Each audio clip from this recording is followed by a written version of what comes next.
नमस्कार दोस्तों, एक बार फिर आप सभी का मैं स्वागत करता हूं अपने चैनल पर। दोस्तों, आज जो मैं आपसे डिस्कस करने वाला हूं एक बहुत ही दुखद घटना बॉलीवुड की जो अभी 14 जून को घटित हुई है। सुशांत सिंह राजपूत, जो बॉलीवुड के एक बहुत अच्छे दमदार एक्टर, जिन्होंने सुसाइड कर लिया। दोस्तों, इस बात को सुन करके हम सभी के बीच एक शोक की लहर दौड़ गई और पूरा देश इस घटना से स्तब्ध है। भगवान इनके परिवार को, इनके पिता, इनकी बहनों को इस दुख को सहने की हिम्मत दे और इनकी आत्मा को शांति दे। लेकिन दोस्तों, इसके पीछे के जो एस्ट्रोलॉजिकल एस्पेक्ट हैं, मैं उनको आपसे डिस्कस करने वाला हूं। आइए इनकी कुंडली पर थोड़ी एक नज़र डालते हैं।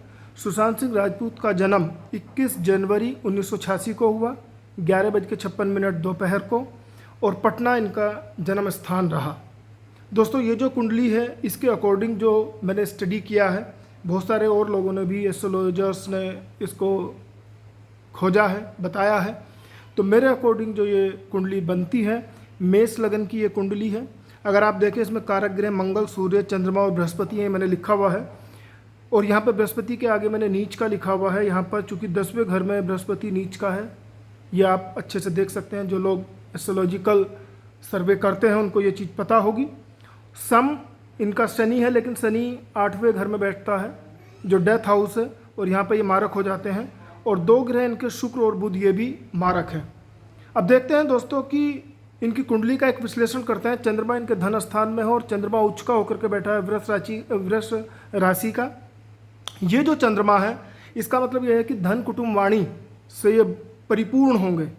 अच्छा धन इनके पास होना चाहिए, ये कुंडली के अकॉर्डिंग है। अगर अब हम बात करते हैं जो इनकी कुंडली के मारक ग्रह हैं, और स्पेशली 14 जून को जो योग बना, उसमें क्या प्रॉब्लम आई। अगर हम देखें, बृहस्पति की महादशा थी और बृहस्पति इनका अब चल रहा था। ठीक है दोस्तों, तो यहाँ मैंने ये रेड पेन से लिखा हुआ है, शुक्र, बुध और बृहस्पति इनके मारक हैं। और बृहस्पति की खुद चूंकि नीच में आकर के बैठा हुआ है, अगर हम दृष्टि देखें तो 1 2 3 4 5 यहाँ दृष्टि पड़ती है, फिर 7वीं दृष्टि यहाँ पड़ती है, और 9वीं दृष्टि इनकी यहाँ पड़ती है। शनि की अगर हम देखते हैं 3 7 10 पड़ती है, तो सीधे 7वीं दृष्टि यहाँ पड़ती है। तो चंद्रमा यहाँ पे कहीं ना कहीं पीड़ित हो जाता है। 2 या 2 से ज़्यादा अगर पाप ग्रहों से पीड़ित है, तो ये चंद्रमा यहाँ प्रॉब्लम में आ जाता है। अब हम बात करते हैं इनकी कुंडली में जो इस समय ग्रह चाल चल रही है। इससे पहले मैं आपको थोड़ा सा कैरेक्टरिस्टिक के बारे में बता दूं। देखिए दोस्तों, डिप्रेशन के लिए जो जिम्मेदार ग्रह हैं, चंद्रमा, राहु और शनि की भूमिका मुख्यतः होती है। यहाँ चंद्रमा अगर आप देखें तो केमद्रुम दोष में इनका जाता है। केमद्रुम दोष का मतलब है कि चंद्रमा के आगे और पीछे कोई भी, ये दोनों घर अगर खाली हैं, इधर ये घर खाली है, इधर ये घर खाली है, राहु केतु को छाया ग्रह मानते हैं, तो इनकी कोई अपना घर नहीं होता है। आप बात समझ रहे हैं। अब हम बात करते हैं आगे। चंद्रमा, राहु और शनि की मुख्य भूमिका होती है डिप्रेशन के लिए। चंद्रमा मन का कारक होता है। यहाँ ये अकेलेपन का शिकार सुशांत सिंह राजपूत रहे हैं। और अगर चंद्रमा चाहे कितना भी अच्छा हो, इन पर 2 या 2 से ज़्यादा पाप ग्रहों की अगर दृष्टि पड़ती है, तो वो उसको दूषित करता है। और इसमें मैं आपको बता दूं, लग्नेश या चंद्रमा पर राहु या शनि का प्रभाव हो, तो इन ग्रहों पर शुभ ग्रहों की प्रभाव अगर नहीं होती है, तो उस समय ये स्थिति जो है जातक को डिप्रेशन में लेकर के आती है। राहु क्या करता है, चूंकि लग्नेश में इनका बैठा हुआ है, लगन में बैठा हुआ है, तो राहु इंसान को एक इल्यूजन देता है और कभी कभी बिना वजह का एक डर देता है। और चूंकि जुपिटर इनका 10th हाउस में जाकर के, जो बृहस्पति है, वो यहाँ प्रॉब्लम करता है। ठीक है, तो इससे क्या होता है कि एक डिससेटिस्फेक्शन रहेगा। जबकि ये कर्म भाव में है, तो बहुत अच्छा काम करने के बाद भी ये अनसेटिस्फाइड बनाता है जातक को। और कितनी भी अच्छी इनकी जो है काम करने की शैली हो, लेकिन एक अनसेटिस्फेक्शन आदमी में बना रहेगा। काम कितना भी कर ले, उससे प्रॉब्लम ही रहेगी। और बृहस्पति की जो 7वीं दृष्टि यहाँ माता भूमि वाहन पर पड़ती है, तो मातृ सुख से वंचित रहेंगे, ये चीज़ पता चलती है। और जिस समय बृहस्पति की दशा अंतर्दशा आएगी, तो माता जी की बहुत याद आती है ऐसे केस में, और आदमी सोचता है कि माँ के साथ रहे। शनि की अगर हम 10वीं दृष्टि देखते हैं, तो वो भी यहाँ पर माता भाव में जाकर के पड़ती है। और ये शनि की जो दृष्टि है 5म भाव में जाकर के पड़ती है, और यहाँ पे ज्ञान व बुद्धि बुरी तरीके से एक आदमी की सोच को अंधकार में बना देती है। और लव अफेयर के मामले में भी यहाँ पर नाकामी ही हाथ लगती है। अब मैं दोस्तों सीधे 14 जून पर आता हूँ।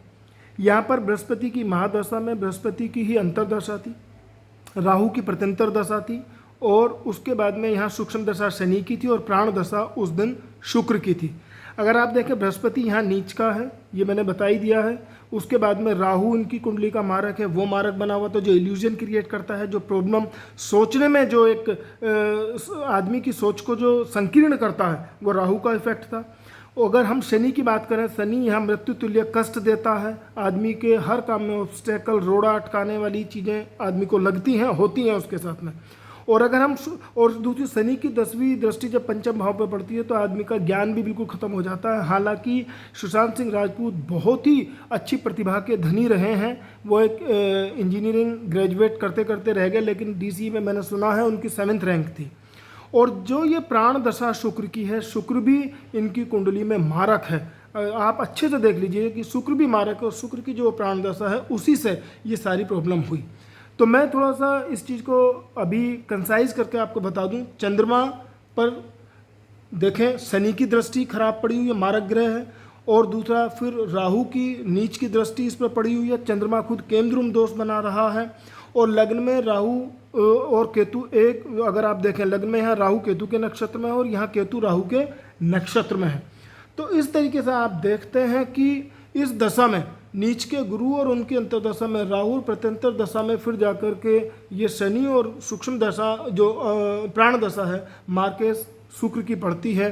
तो यही कुछ परिस्थितियां रहीं जिन्होंने उनको इन चीज़ों में ढकेला। अब दोस्तों इन चीज़ों से बचा जा सकता था। मैं एक अपील करना चाहूँगा सभी माता पिता से कि वो अपने बच्चे की जो कुंडली में, जिसकी भी कुंडली में चंद्रमा अकेला बैठा हुआ है, केमद्रुम दोष है, क्योंकि आप देखिए ये इस समय जो वक्त चल रहा है ये एक लॉकडाउन का है, इसकी वजह से वैसे ही लोगों में डिप्रेशन है।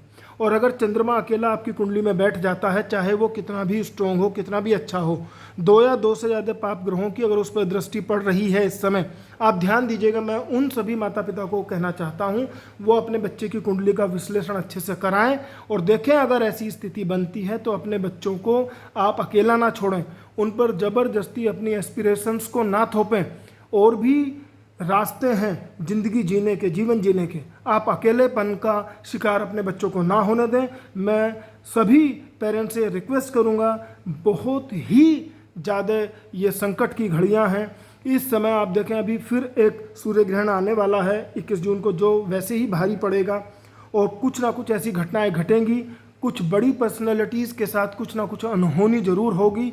तो आप सावधान रहें, और स्पेशली अगर मेरी ये वीडियो बॉलीवुड तक पहुंचती है तो वो ध्यान रखें, अपनी कुंडली को दिखा करके आप ज़रूर देखें कि अकेलेपन का शिकार बिल्कुल ना हो, डिप्रेशन में ना जाएं, अपने दोस्तों के साथ रहें, दोस्तों से बात करते रहें, अपने घर वालों के साथ रहें। क्योंकि जिन लोगों का चंद्रमा इस तरीके से अफेक्टेड होगा उनको डिप्रेशन की प्रॉब्लम आनी ही है। अगर आप देखें माइकल जैक्सन की भी जो मौत हुई थी वो भी एक रहस्यमयी मौत थी, उनका भी चंद्रमा केमद्रुम दोष से पीड़ित था, तो ऐसी प्रॉब्लम उनकी कुंडली में भी थी। तो दोस्तों मैं यही रिक्वेस्ट करूंगा इस वीडियो के जरिए या वीडियो के माध्यम से, मैं केवल यही समझाना चाहता हूं, बच्चों का जीवन बहुत इंपॉर्टेंट है, आप उन बच्चों के साथ रहिए। और जो लोग इस तरीके, मैं बच्चों से भी रिक्वेस्ट करूंगा कि अगर जीवन इतना सस्ता नहीं है, जिन माँ बाप ने आपको पैदा किया है, आप कृपया करके उनके बारे में सोचिए और कभी भी इस तरीके से अकेलेपन का शिकार ना होइए। आप बात कीजिए, डिस्कशन कीजिए, ज़बरदस्ती अपने पेरेंट्स को अपनी सिचुएशन के बारे में बताइए, अंदर ही अंदर मत घुटिए, ना ही अंदर ही अंदर इन चीज़ों के शिकार बनिए। बस मैं यही रिक्वेस्ट करता हूं, और एक बार फिर मैं ईश्वर से प्रार्थना करता हूं कि सुशांत सिंह राजपूत की आत्मा को शांति मिले, वो जहां भी रहें, दूसरे लोक में आराम से रहें, शांत रहें। और जो भी उनके विपरीत कुछ परिस्थितियां खड़ी करी गई, मैं उन लोगों से भी रिक्वेस्ट करूंगा कि ऐसी परिस्थितियां प्लीज़ आप क्रिएट ना करें। बहुत पैसा है इस फील्ड में, शोहरत है, नाम है, लेकिन अगर प्रॉब्लम है ईगो की है, आप लोगों को कभी भी प्रेशर में ना लेकर के आएँ। अगर इस तरीके की चीज़ें होती हैं तो ये इस पूरे ब्रह्मांड के वायुमंडल के लिए ठीक नहीं है।